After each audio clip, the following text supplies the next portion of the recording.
नमस्कार दोस्तों, प्रगति साथी से मैं धीरज दुबे हूँ और आज की बात मैं खास उन लोगों के लिए लेकर आया हूँ जो लोग बैंक तक जा रहे हैं और बैंक में उन्हें लोन ही नहीं मिल पा रहा है।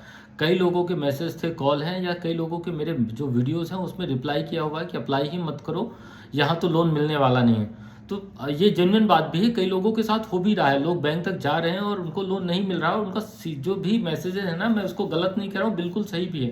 पर आखिर वजह क्या हो रही है, क्यों लोन नहीं मिल पा रहा है? तो सबसे पहली बात ये समझने की कोशिश करो कि जब भी आप कहीं भी जा रहे हो, किसी भी बैंक में जा रहे हो, जो भी मैं स्कीम बता रहा हूँ यहाँ आपको बताता हूँ कि इसमें आपको इतनी सब्सिडी मिलने वाली है। सब्सिडी केवल आपका बैक सपोर्ट का काम करता है, सब्सिडी आपका बिजनेस को डिफाइन नहीं करता।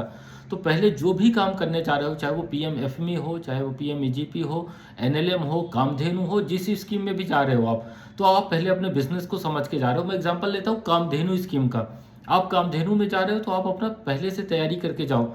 दूसरा एक बात ध्यान रखना, जितनी भी एग्रीकल्चर रिलेटेड स्कीम होती है, इनका सीजीटीएमएससी कवरेज नहीं होता। मतलब आपको कुछ ना कुछ प्रॉपर्टी या कोई ना कोई चीज़ आपको कोलेट्रल या गिरवी के फॉर्म में इनको देना पड़ता है बैंक के पास में।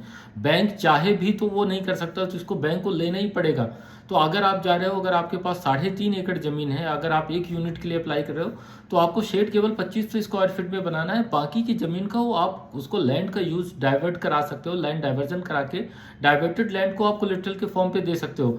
1 या 2 एकड़ में आपकी वैल्यू इतनी आ जाएगी कि आपका लोन सिक्योर्ड हो जाए।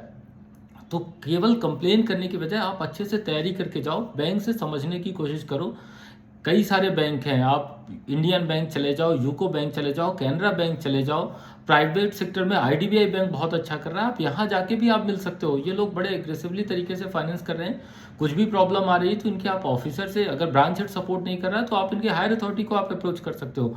और बैंक से लोन हो रहे हैं, बशर्ते आप सही तैयारी के साथ जाओ, अपने प्रोजेक्ट को अच्छे से समझ के जाओ, आप अपनी बातों को ढंग से रख पाओ बैंक मैनेजर के सामने।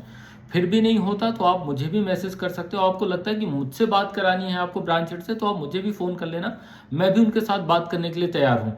और जहाँ भी आपको ग्राउंड लेवल में जो भी प्रॉब्लम आती है या आपको प्रोजेक्ट से रिलेटेड प्रॉब्लम आती है, आप मुझे कॉन्टेक्ट करो। मैं ज़्यादा से ज़्यादा कोशिश करूँगा कि आपकी हेल्प कर सकूँ। तो कंप्लेन करने की बजाय ना, प्रॉब्लम को देखो कि प्रॉब्लम को रिजॉल्व कैसे करना है। आपको नहीं तो अगर मेरी कोई भी ज़रूरत है, मैं बार बार बोल रहा हूँ, मुझे डायरेक्ट मैसेज करो, कॉल करो, और अपन इस चीज़ को आगे कंप्लीट करते हैं। आपका कोई भी प्रोजेक्ट अधूरा ना रह जाए। आई होप ये आपके लिए हेल्पफुल हो। Thank you.